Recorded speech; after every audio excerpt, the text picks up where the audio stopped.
abalone farming and processing company, and we're part of a broader group that produces about 850 tons of abalone a year.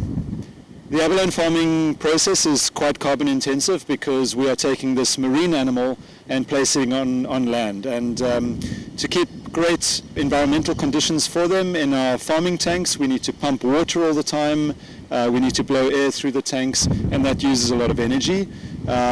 One of the things that this project is going to help us achieve is that we will actually offset 3,000 tons worth of carbon emissions per year, which we're really excited about. This solar energy project is actually across 4 of our operational sites. This is the largest one that we're standing on today, and this site uses 2 megawatts of power at any point in time. The installation that we've installed here is a 2.4 megawatt installation, and that's really important to us. It means that during the summer months when production is high, this entire plant will run off of the sun's energy during the day, which is fantastic. For us, one of the critical things about this project was that when doing the changeover from municipal electricity to batteries, that changeover had to be incredibly fast and seamless, in the order of a few milliseconds, because anything longer than that and the equipment on the site feels it and actually turns off. And as an abalone farmer who wants consistent water running through your tanks, you don't want to have, every time you move from municipal energy to batteries, to have to restart all of your systems. SPS really understood that.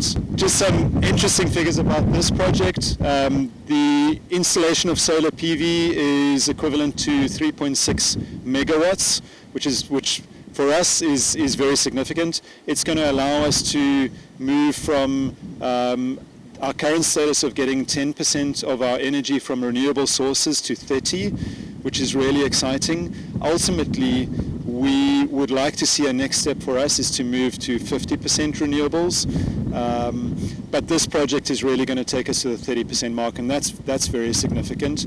The other figure which is really amazing for us is that in spite of the energy intensity of our operations, we are going to have the equivalent of 4 hours battery storage, and can power these sites for 4 hours during load shedding.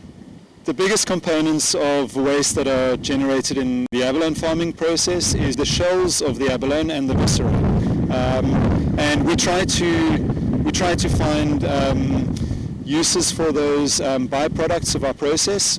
At the moment, our viscera is going to compost, which is great, and all of our viscera goes to that, so we have nothing going to landfill.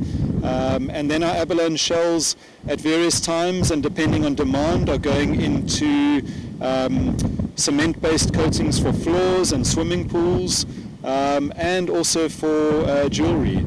The sites that SPS has installed solar panels and battery systems for us on employ a total of 430 people. These are all in our local communities, and we're part of a larger abalone farming group which is employing 700 people in rural communities, and that's something that we're really proud of.